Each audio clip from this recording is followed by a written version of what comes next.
Magandang gabi sa inyong lahat mga kabibi at masaganang buhay.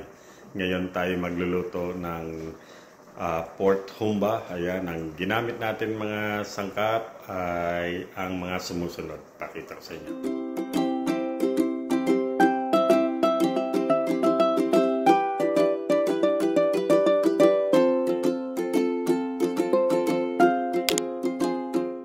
So yan mga kabibi, pinapalambot natin ang ating pork feet or yung pata ng pork.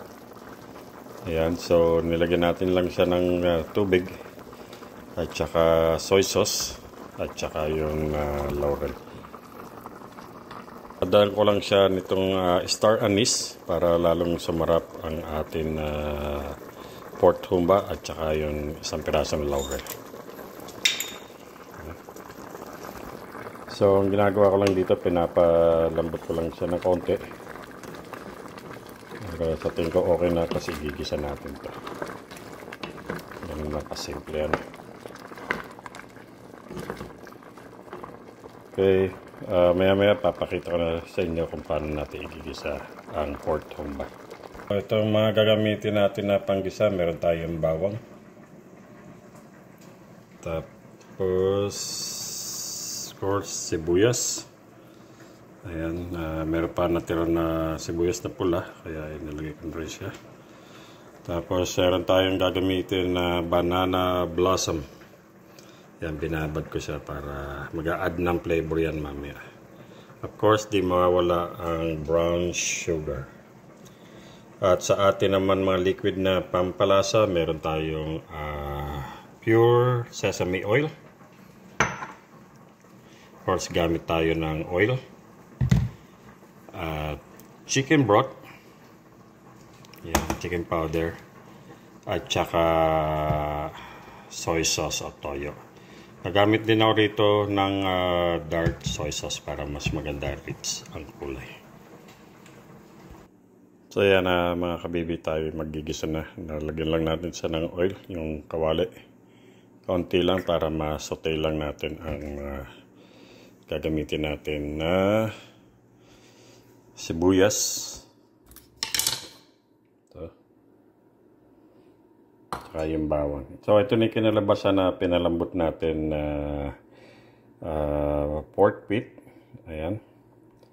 At ready na to na igisa. Ayan. Pakita ko sa inyo. So yan mga kabibi, siguro mainit na ang mantika. So lagyan natin ng ating bawang. Pag-golden browning lang natin na konti.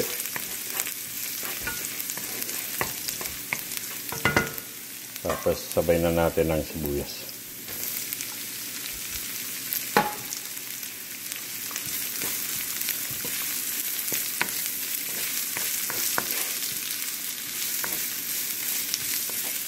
Ayan lang natin ng konti, kakaramalize.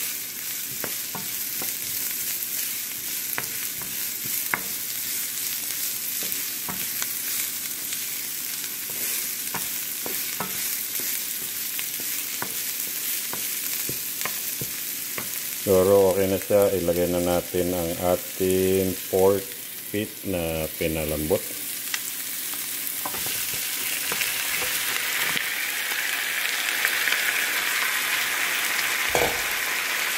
Bigyan lang natin siya ng halo.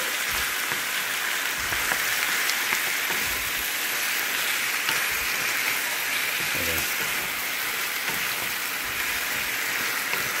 Tapos mix nyo lang ang sibuyas at ang bawang. Ayan. Okay, para sumarap, lagyan natin siya ng pure sesame oil. Ayan. Pagkatapos niyan, ilagay na rin natin ang dark soy sauce para mag-rich ang kulay. At lagyan lang natin sa ng halo.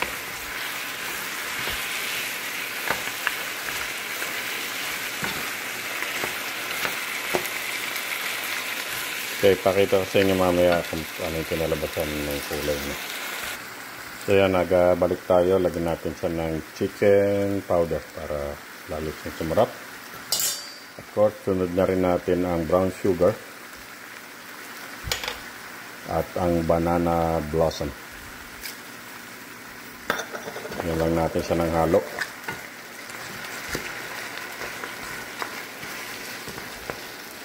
Para lalo siyang sumarap.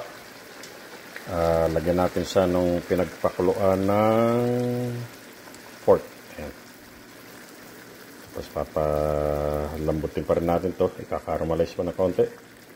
Masarap kasi sa humbay, hindi masyadong masabaw. Ano? So, pakita ko sa inyo mamaya ang kinalabasan ng ating napakasarap na pork humba.